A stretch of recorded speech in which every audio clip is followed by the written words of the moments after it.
నమస్కారం ETV news కి స్వాగతం ముందుగా ముఖ్యాంశాలు బీహార్ అసెంబ్లీ ఎన్నికల తొలిదశ పోలింగ్ ప్రారంభం 49 నియోజకవర్గాల్లో అదృష్టం పరీక్షించుకుంటున్న 583 మంది అభ్యర్థులు తెలంగాణలో ప్రభుత్వ భూముల వేలానికి రంగం సిద్ధం 7,911 ఎకరాల గుర్తింపు 3,200 కోట్ల ఆదాయం రావచ్చని అంచనా తెలంగాణలో ప్రారంభమైన బతుకమ్మ సందడి 20 వరకు జరగనున్న ఉత్సవాలు 10 కోట్లు విడుదల చేసిన తెరాస ప్రభుత్వం కొత్త జల విధానంపై మంత్రులు అధికారులతో కేసీఆర్ సమీక్ష దసరా తర్వాతే అఖిలపక్ష భేటీ నిర్వహించాలని యోచన ఆంధ్రప్రదేశ్లో భారీగా పెరిగిన రిజిస్ట్రేషన్ల ఆదాయం లక్ష్యం కంటే 114 కోట్లు అధికం రేసులో వెనుకబడ్డ కృష్ణా గుంటూరు హుద్హుద్ విధ్వంసానికి ఏడాది పూర్తి విలయం నుంచి వికాసం వైపు పయనిస్తున్న విశాఖ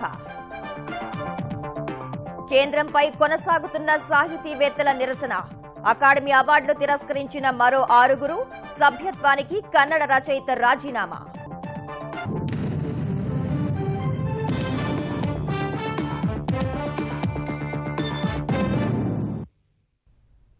బీహార్ అసెంబ్లీ ఎన్నికల తొలిదశ పోలింగ్ ప్రారంభమైంది 49 నియోజకవర్గాల పరిధిలో 583 మంది అభ్యర్థుల భవితవ్యాన్ని ఓటర్లు ఈవీఎంలలో నిక్షిప్తం చేస్తున్నారు 12,000కు పైగా పోలింగ్ కేంద్రాలు ఏర్పాటు చేసిన ఎన్నికల సంఘం ఎలాంటి అవాంఛనీయ ఘటనలు చోటు చేసుకోకుండా కట్టుదిట్టమైన భద్రతా ఏర్పాట్లు చేసింది బీహార్ అసెంబ్లీ ఎన్నికల తొలిదశలో 10 జిల్లాల పరిధిలోని 49 నియోజకవర్గాల్లో పోలింగ్ జరుగుతోంది 583 మంది అభ్యర్థుల భవితవ్యాన్ని 1,35,35,000 మంది ఓటర్లు ఈవీఎంలలో నిక్షిప్తం చేస్తున్నారు మొత్తం 12,686 పోలింగ్ కేంద్రాలను కేంద్ర ఎన్నికల సంఘం ఏర్పాటు చేసింది అనేక చోట్ల ప్రజలు ఓటు హక్కు వినియోగించుకునేందుకు బారులు తీరారు ఉదయం 7 గంటలకు పోలింగ్ ప్రక్రియ ప్రారంభం కాగా అత్యధిక స్థానాల్లో సాయంత్రం 5 గంటల వరకు పోలింగ్ సాగనుంది తీవ్రవాద ప్రభావిత ప్రాంతాల్లో శాంతి భద్రతలను దృష్టిలో ఉంచుకొని కొన్ని చోట్ల సాయంత్రం 4 గంటలకు మరికొన్ని చోట్ల 3 గంటలకు పోలింగ్ ప్రక్రియ ముగుస్తుంది శాంతియుతంగా ఎన్నికలు నిర్వహించేందుకు పోలింగ్ కేంద్రాల వద్ద ఈసీ పటిష్ట భద్రతను ఏర్పాటు చేసింది ప్రతి పోలింగ్ కేంద్రం వద్ద కేంద్ర సాయుధ బలగాలు పహారా కాస్తున్నాయి హెలికాప్టర్లు డ్రోన్ల సాయంతో పరిస్థితిని సమీక్షించనున్నారు దాదాపు 90,000 మంది ఎన్నికల సిబ్బంది విధులు నిర్వర్తిస్తున్నారు తొలిదశ ఎన్నికల్లో కాంగ్రెస్ సీనియర్ నేత అసెంబ్లీ మాజీ స్పీకర్ సదానంద్ సింగ్ ఎన్డీఏ భాగస్వామి లోక్ జనశక్తి పార్టీ రాష్ట్ర అధ్యక్షుడు పశుపతి కుమార్ పరాస్ భాజపా సీనియర్ నేత సురేంద్ర మెహతా తదితరులు పోటీ చేస్తున్నారు 2010 బీహార్ అసెంబ్లీ ఎన్నికల్లో ప్రస్తుతం ఎన్నికలు జరుగుతున్న 49 స్థానాల్లో 29 చోట్ల జేడీయూ విజయఢంకా మోగించింది ఆ సమయంలో జేడీయూతో జతకట్టిన భాజపా 13 స్థానాలు కైవసం చేసుకుంది ఆర్జేడీ 4 స్థానాలకు పరిమితమైంది ఈసారి రాజకీయ సమీకరణాలు పూర్తిగా మారినందున ప్రజలు ఎవరికి పట్టం కడతారనే దానిపై సర్వత్రా ఆసక్తి నెలకొంది బీహార్ శాసనసభ ఎన్నికల తొలిదశ పోలింగ్ కు కొద్ది గంటల ముందు నితీష్ కుమార్ ప్రభుత్వానికి గట్టి ఎదురుదెబ్బ తగిలింది సీనియర్ మంత్రి అవధేష్ ప్రసాద్ కుష్వాహా లంచం తీసుకుంటుండగా తీసినవని చెప్తున్న దృశ్యాలు బహిర్గతమవగా ఆయన తన పదవికి రాజీనామా చేయాల్సి వచ్చింది పట్టణాభివృద్ధి రిజిస్ట్రేషన్లు అబ్కారీ శాఖ మంత్రిగా ఉన్న అవధేష్ ఆ దృశ్యాల్లో ఒక గుత్తేదారుడి నుంచి 4 లక్షల రూపాయల లంచం స్వీకరిస్తూ కనిపించారు ఎన్నికల కోసమే ఈ డబ్బు అవసరమైందని తిరిగి అధికారంలోకి వచ్చాక కోరిన పని చేసి పెడతానని ఆ గుత్తేదారుడితో అవధేష్ చెప్పారు ఈ దృశ్యాలు బయటకు వచ్చిన వెంటనే అత్యవసరంగా సమావేశమైన జేడీయూ అధినేత శరద్ యాదవ్ బీహార్ ముఖ్యమంత్రి నితీష్ రాజీనామా చేయాలని అవధేష్కు సూచించారు అందుకు ఆయన సానుకూలంగా స్పందించగా రాజీనామా లేఖను గవర్నర్ ఆమోదం కోసం పంపారు ప్రస్తుతం అవధేష్ కుష్వాహా పోటీ చేస్తున్న తూర్పు చంపారన్ జిల్లాలోని పిప్రా నియోజకవర్గం టికెట్ను మరో అభ్యర్థికి కేటాయిస్తామని శరద్ యాదవ్ ప్రకటించారు ఈ వ్యవహారం మొత్తం ప్రత్యర్థులు చేసిన కుట్రని అవధేష్ ఆరోపించారు బీహార్ శాసనసభ ఎన్నికల తొలిదశ పోలింగ్ ముందు రోజు వరకు దాదాపు 36 కోట్ల రూపాయల అక్రమ సొమ్మును ఎన్నికల సంఘం స్వాధీనం చేసుకుంది. ఇందులో 19 కోట్ల రూపాయలని ప్రత్యేక హవాలా ఆపరేషన్ చేపట్టి పట్టుకున్నట్లు ఈసీ తెలిపింది. ఎన్నికల కోసం సిద్ధం చేశారన్న సమాచారంతో ఆదాయపు పన్ను శాఖ అధికారులు ఢిల్లీ, బీహార్లోని ముజఫర్పూర్లో తనిఖీలు చేపట్టి సరైన లెక్కలు చూపని నగదును గుర్తించినట్లు ఎన్నికల సంఘం వెల్లడించింది. బీహార్లో వేర్వేరు సందర్భాల్లో 16 కోట్ల 72 లక్షల రూపాయల అక్రమ సొమ్మును స్వాధీనం చేసుకున్నట్లు తెలిపింది. ఓటర్లకు పంచేందుకు ఉద్దేశించినమని భావిస్తున్న దాదాపు 72,000 లీటర్ల మద్యం, 828 కిలోల గంజాయి, 8.25 కిలోల బంగారం పట్టుబడిందని ఎన్నికల సంఘం వెల్లడించింది. తెలంగాణలో ప్రజా అవసరాలకు వినియోగించుకోలేని భూముల విక్రయానికి రంగం సిద్దమైంది. నగరాలు, పట్టణాల్లోని వేలానికి సిద్ధంగా ఉన్న ప్రభుత్వ భూముల్ని సుమారు 7,911 ఎకరాలుగా గుర్తించారు. వీటిలో ఆక్రమణ పాలయ్యే అవకాశమున్న వాటి పరిరక్షణకు గోడల నిర్మాణం, కంచెల ఏర్పాటు వంటి చర్యలు తీసుకుంటారు. ప్రధానంగా హైదరాబాద్ నగరంతో పాటు హెచ్ఎండీఏ పరిధిలోని భూములకు బాగా డిమాండ్ ఉండగా వీటిని దశలవారీగా ఈ టెండర్ ద్వారా విక్రయించనున్నారు. భూముల విక్రయం బాధ్యతను జిల్లా కలెక్టర్లకు అప్పగించారు. ఇందుకోసం తెలంగాణ పారిశ్రామిక మౌలిక సదుపాయాల కల్పన సంస్థ రెవెన్యూ శాఖకు పూర్తిగా సహకరించనుంది. భూముల విక్రయం ద్వారా సుమారు 3,200 కోట్ల రూపాయల వరకు ఆదాయం రావచ్చని అధికారులు భావిస్తున్నారు. కొత్త జల విధానంపై తెలంగాణ ముఖ్యమంత్రి కేసీఆర్ ఆదివారం తన నివాసంలో మంత్రులు, ఉన్నతాధికారులతో సమీక్ష నిర్వహించారు. కృష్ణా, గోదావరి జల వినియోగం, ప్రాజెక్టుల రీడిజైనింగ్, కాళేశ్వరం, పాలమూరు ఎత్తిపోతల పథకాలు తదితర అంశాల గురించి ఇందులో చర్చించినట్టు తెలిసిందే. జల విధానంపై కసరత్తు ఇంకా పూర్తి కానందున ఈ నెల 15 లేదా 16 తేదీల్లో సీఎం నిర్వహించాల్సిన అఖిలపక్ష సమావేశం వాయిదా పడే అవకాశం ఉంది. దసరా తర్వాత దీన్ని నిర్వహించాలని ముఖ్యమంత్రి యోచిస్తున్నట్లు తెలిసిందే. దృశ్య రూపం ద్వారా జల విధానాన్ని అఖిలపక్షానికి వివరించాలని కేసీఆర్ భావించారు. 1-2 రోజుల్లో దీనిపై స్పష్టత రానుంది. ఆంధ్రప్రదేశ్కు రిజిస్ట్రేషన్ల ద్వారా తొలి అర్ధ సంవత్సరంలో 1,829 కోట్ల రూపాయల ఆదాయం సమకూరింది. ఇది నిర్దేశిత లక్ష్యానికి 114 కోట్లు ఎక్కువ. 2015-16 ఆర్థిక సంవత్సరంలో ప్రథమార్థం ఫలితాలు చూస్తే రిజిస్ట్రేషన్ శాఖ ఆదాయంలో 39% వృద్ధి కనిపించింది. ఏప్రిల్-సెప్టెంబర్ మధ్య 1,715 కోట్ల ఆదాయాన్ని ఆర్జించాలని లక్ష్యాన్ని నిర్దేశించుకోగా 1,829 కోట్లు సాధించింది. ఉత్తరాంధ్రలో వృద్ధి రేటు గణనీయంగా పెరిగింది. ఆగస్టు 1వ తేదీన భూముల విలువ 35% పెంచారు. పెంపుదలకు ముందు ఆంధ్రప్రదేశ్ వ్యాప్తంగా భారీగా రిజిస్ట్రేషన్లు జరిగాయి. రాజధాని ప్రాంతం కృష్ణా, గుంటూరు జిల్లాల్లో స్థిరాస్తి వ్యాపారం జోరుగా సాగుతున్నప్పటికీ అందుకు తగ్గట్లు రిజిస్ట్రేషన్ ఆదాయం సమకూరడం లేదు. లక్ష్యాన్ని అందుకోలేక ఈ 2 జిల్లాలు వెనుకపడుతున్నాయి. గత ఆర్థిక సంవత్సరంలో తొలి స్థానంలో ఉన్న కృష్ణా జిల్లా ఈ దఫా చివరి స్థానంలో నిలిచింది. విశాఖ సహా ఉత్తరాంధ్రను అతలాకుతలం చేసిన హుద్హుద్ విలయం సంభవించి నేటికి సరిగ్గా ఏడాది. ప్రళయ భీకరంగా ప్రచండ వేగంతో విరుచుకుపడిన ఆ విపత్తు మిగిలిన నష్టాన్ని ప్రజానీకం ఇంకా మర్చిపోలేదు. ఈ పెను తుపాను సృష్టించిన వినాశనాన్ని చూసిన వారెవ్వరూ ఇంత త్వరగా మళ్లీ విశాఖ కోలుకుంటుందని ఊహించలేదు. పడిలేచిన కెరటంలా ఎగసిన సాగర నగరం ఏడాదిలోపే ఆ శోకం నుంచి బయటపడింది. అనుభవాలు భవిష్యత్ పాఠాలుగా, సవాళ్లను పురోభివృద్ధిలో సోపానాలుగా మార్చుకుని ప్రగతికి బాటలు వేసుకుని విశాఖ ముందుకు సాగుతుంది. గత ఏడాది అక్టోబర్ 12న సృష్టించిన హుద్హుద్ విలయానికి ఉక్కు నగరం వణికిపోయింది. విశాఖ మోడుబారిన వృక్షంలా దర్శనమిచ్చింది. మొత్తం వ్యవస్థలన్నీ కుప్పకూలాయి. ప్రాణనష్టం ఎక్కువగా జరగలేదన్న మాటే తప్ప భారీ విధ్వంసాన్ని విశాఖ చవిచూసింది. కనీసం మంచినీళ్లు కూడా దొరకని పరిస్థితి. ఆనాడు వెంటనే విశాఖ చేరుకున్న ఆంధ్రప్రదేశ్ ముఖ్యమంత్రి చంద్రబాబు మొత్తం పాలనా యంత్రాంగాన్ని కదిలించారు. 4 రోజుల్లోనే అత్యవసర సేవలు పునరుద్ధరించేలా చేశారు. విద్యుత్, మంచినీరు, సమాచార, ఆర్టీసీ సేవలు అందుబాటులోకి తెచ్చారు.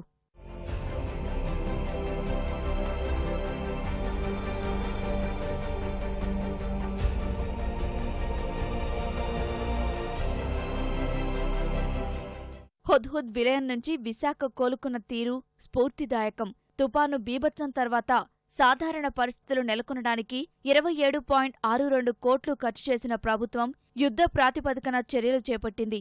ఏడాది కాలంగా 1,839 కోట్లు ఖర్చు చేసి విశాఖలో మునుపటి కాంతులు తేవడంలో విజయం సాధించింది. తక్కువ సమయంలోనే విద్యుత్ వ్యవస్థ, రహదారుల పునరుద్ధరణతో ఆశల పథంలో సాగర నగరం పరుగులు తీస్తోంది. మహావృక్షాలు నేలకొరిగి మోడులా మారిన చోటే కొత్త మొక్కలు భవిష్యత్ సౌధాలుగా నిలుస్తున్నాయి.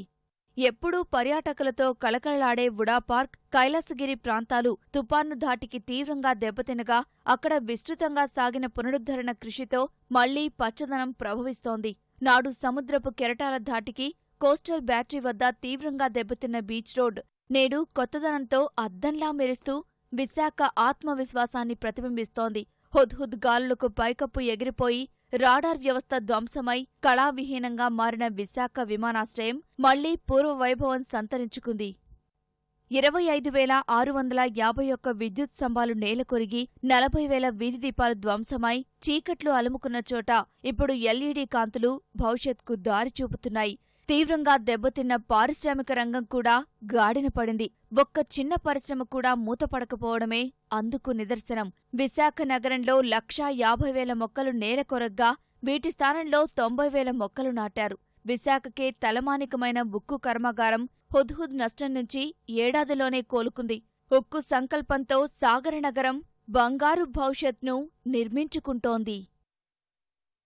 తెలంగాణ సంస్కృతి సంప్రదాయాలకు ప్రతీక, మహిళలకు ఆరాధ్య దైవమైన బతుకమ్మ పండుగ ఆరంభమైంది. 20వ తేదీ వరకు తెలంగాణ వ్యాప్తంగా ఊరూరా కన్నుల పండుగగా ఉత్సవాలు జరగనున్నాయి. బతుకమ్మను పూల పండుగగానే కాక మహిళల సాధికారత, బాలికలు, ప్రకృతి, చెరువుల ఆరాధన సందేశంగా నిర్వహించాలని తెలంగాణ ప్రభుత్వం ఆదేశించింది. సాంస్కృతిక శాఖ ఇప్పటికే బతుకమ్మ ముద్రను విడుదల చేసింది.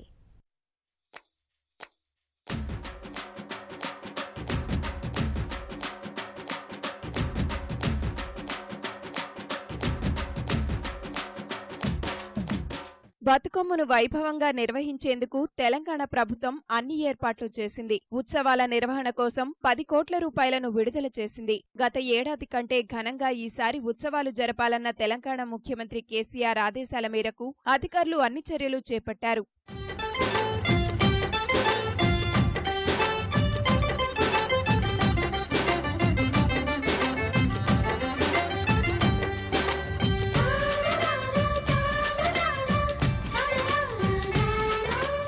జిల్లాలో 9 రోజుల పండుగతో పాటు కవి సమ్మేళనాలు, సాంస్కృతిక ఉత్సవాలను నిర్వహించాలని సీఎం సూచించారు. ఢిల్లీలో ఒకరోజు బతుకమ్మ ఉత్సవాలను జరపాలని సైతం తెలంగాణ ప్రభుత్వం నిర్ణయించింది. కేంద్ర మంత్రులను, దేశ విదేశీ రాయబారులను, పారిశ్రామిక దిగ్గజాలను దీనికి ఆహ్వానిస్తారు. దీనితో పాటు ఛాయాచిత్రాలు, వీడియో చిత్రాలు, లఘు చిత్రాల పోటీలను సాంస్కృతిక శాఖ నిర్వహిస్తోంది.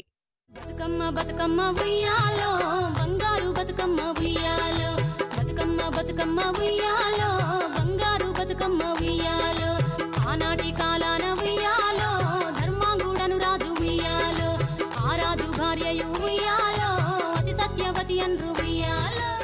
ఉత్సవాలను సచివాలయం, శాసనసభ సహా అన్ని ప్రభుత్వ, ప్రైవేటు కార్యాలయాల్లో, విద్యాసంస్థల్లో, కర్మాగారాల్లో నిర్వహించేందుకు తెలంగాణ ప్రభుత్వం అనుమతి ఇచ్చింది. సర్కారీ కార్యాలయాల్లో బతుకమ్మ ఆడే మహిళలకు పనివేళలో వెసులుబాటు కల్పిస్తారు. హైదరాబాద్ సహా జిల్లాలో బతుకమ్మ వేదికలతో పాటు నిమజ్జనం చేసే చెరువుల వద్ద ప్రత్యేక ఏర్పాటు చేస్తున్నారు.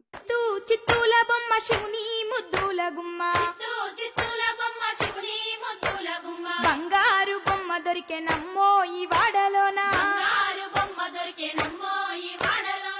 గత ఏడాది మాదిరిగానే ఈ సంవత్సరం కూడా హైదరాబాద్లోనే ఈ నెల 20న భారీ ఎత్తున ముగింపు వేడుకలు నిర్వహించనున్నారు. ఇందులో అన్ని జిల్లాల నుంచి వచ్చిన కళాకారులు పాల్గొంటారు. జిల్లాల చరిత్రను కళ్లకు కట్టే శకటాలు, సాంస్కృతిక కళా బృందాలతో ప్రదర్శనలు ఏర్పాటు చేయనున్నారు. బతుకమ్మ పాటలు, చిందు, యక్షగానం, శివతాండవం, పేరిణి, లంబాడీ నృత్యాలు, డప్పులు, వాయిద్యాలతో కళాకారులు కనువిందు చేస్తారు. ఎల్బీ స్టేడియం నుంచి ట్యాంక్ బండ్ వరకు ప్రదర్శన నిర్వహిస్తారు. తెలంగాణ జాగృతి సంస్థ ఆధ్వర్యంలో బంగారు బతుకమ్మ పేరిట నేటి నుంచి 20వ తేదీ వరకు బతుకమ్మ ఉత్సవాలను వివిధ ప్రాంతాల్లో నిర్వహించనున్నారు. వీటిని ఆ సంస్థ రాష్ట్ర అధ్యక్షురాలు, నిజామాబాద్ ఎంపీ కల్వకుంట్ల కవిత వరంగల్ జిల్లా నర్సంపేటలో ప్రారంభించనున్నారు. ఇందుకోసం ఏర్పాట్లు పూర్తయ్యాయి. రైతు సంక్షేమంపై తెరాస ప్రభుత్వం మాత్రమే నిరంతరం ఆలోచిస్తోందని తెలంగాణ ఆర్థిక శాఖ మంత్రి ఈటెల రాజేందర్ అన్నారు. రైతు ఆత్మహత్యలపై ప్రతిపక్షాల ఆందోళనను తోసిపుచ్చిన ఆయన విద్యుత్ సరఫరాతో పాటు రుణమాఫీలోనూ ముఖ్యమంత్రి కేసీఆర్ సానుకూల నిర్ణయాలు తీసుకుంటున్నారని తెలిపారు.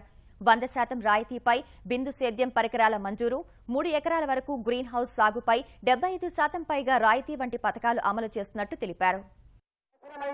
ఈ 2 విడతలు ఏమైతుందో దీన్ని ఎట్లా తొందరగా తీర్చాలి, రైతాంగానికి మళ్ళీ ఇబ్బంది లేకుండా చేయాలనేటువంటి ఆలోచన చేస్తున్నాం మేము. ఏ రాష్ట్రానికి కూడా ఇలా దేశానికైనా రాష్ట్రానికైనా ఆర్థికపరమైన ఇబ్బందులు ఉంటాయి. ధనిక రాష్ట్రం అనగానే అన్నీ ఒకసారి చెల్లించేటువంటి సత్తా ఉండదు. దయచేసి అర్థం చేసుకునే ప్రయత్నం చేయండి. ఆంధ్రప్రదేశ్కు ప్రత్యేక హోదా కోరుతూ 6 రోజులుగా నిరవధిక దీక్ష చేస్తున్న ప్రతిపక్ష నేత జగన్ ఆరోగ్యంపై అనుమానాలున్నాయని, దీనిపై విచారణకు ఆదేశించినట్లు వైద్య ఆరోగ్య శాఖ మంత్రి కామినేని శ్రీనివాస్ తెలిపారు. చక్కెర స్థాయి 25 పాయింట్లు తగ్గి తిరిగి పెరగడంపై ప్రభుత్వంతో పాటు ప్రజల్లోనూ అనుమానాలు ఉన్నాయన్నారు. జగన్ దీక్షను భగ్నం చేసే ఆలోచన ప్రభుత్వానికి లేదని స్పష్టం చేశారు.